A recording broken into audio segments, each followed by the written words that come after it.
What's up guys, welcome to another video at Movement Mechanics and welcome to another video at the top 4 exercise series. And today we are going to talk about the most interesting body part, which are your abs or the so-called core musculature. Now when we talk about the core, it is imperative that we should understand what is the role of the core. Is it just to show the six-pack abs or is it some bigger role of the core musculature? We are going to understand exactly the same in this video, and I'm going to give you those 4 exercises which are going to help you strengthen the core and allow the core to do its job.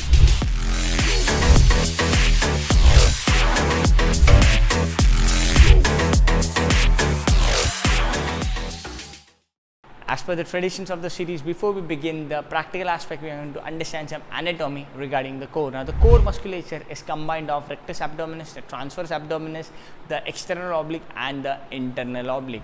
Now, the bigger question arises, what is the role of the core musculature? Now, the core musculature does stabilization of the spine and gives you good posture. Apart from that, it is also going to show those six-pack abs. So that is just one part of your core which is known as the rectus abdominis, but the deep core muscle, which are the transverse abdominis, the external oblique, the internal oblique, are critical, and those muscles are the muscles which are going to help you stabilize the spine and give you that good posture. Apart from the spinal stabilization and maintenance of the posture, the core also does the work of spinal flexion, may it be forward flexion or may it be lateral flexion. So these are the functions of the core musculature, but as I've told that the main function of the core musculature has to be maintenance of posture and spinal stabilization while doing exercises such as squats, deadlifts, etc. Alright, so the first exercise which you are going to look for engaging your core musculature is an anti-rotation exercise, which is the pal-off press. Now, the pal-off press is traditionally done by pushing the resistance, may it be a band or a cable, forward, but here I am going to give you a variation of the pal-off press by pushing the resistance, in this case the cable, upwards. Now, this upward pushing is going to activate the serratus anterior as well. Now, you are going to get more musculature activation, get that external internal oblique activation, and also that serratus anterior activation here as well. So this is an anti-rotational exercise. That means it is going to, the aim of the exercise is preventing rotation and maintain that stabilized spine and engage your external and internal oblique in order to prevent that rotational movement, and also engage that serratus anterior in order to push that cable upwards rather than forward. Secondly, I am going to give you an anti-rotational as well as anti-extension exercise, which is a bird dog. Now, this bird dog can be done with the help of a band or just with your body weight. But the main concern of doing the bird dog is that it should activate your oblique sling in the human body. That means you have to do the exercise with alternate hand and your alternate leg. Now, in this exercise, the main goal is to prevent that rotation and also prevent that extension of the spine. So you have to maintain a nice and stable spine, engage your core, engage that rectus abdominis, your transverse abdominis, also engage that external and internal oblique in order to prevent that rotation. Now, the transverse and the rectus abdominis is going to prevent that spinal extension by maintaining the neutral spine, and the external and internal oblique is going to prevent that rotational movement happening in your core musculature.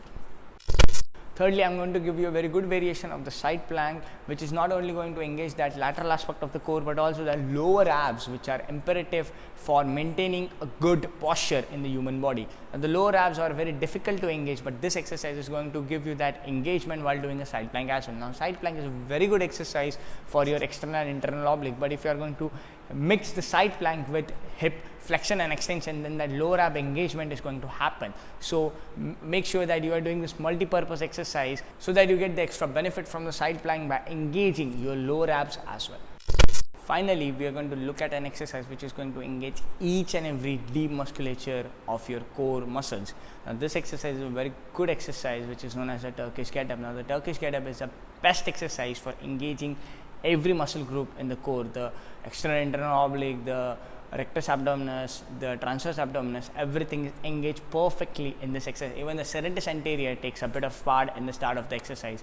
This exercise has to be done very thoroughly, and each and every movement of this exercise should be held for a second or so in order to get maximum benefits and engagement of each and every muscle group involved in the Turkish get-up. Of course, the Turkish get-up is not only for the core musculature, but it is for an entire body, because there is involvement of your glutes, hip flexors, etc. So most of the muscles of the human body are engaged, but mainly it works on the core musculature, and it is the best exercise in order to engage those core muscle groups.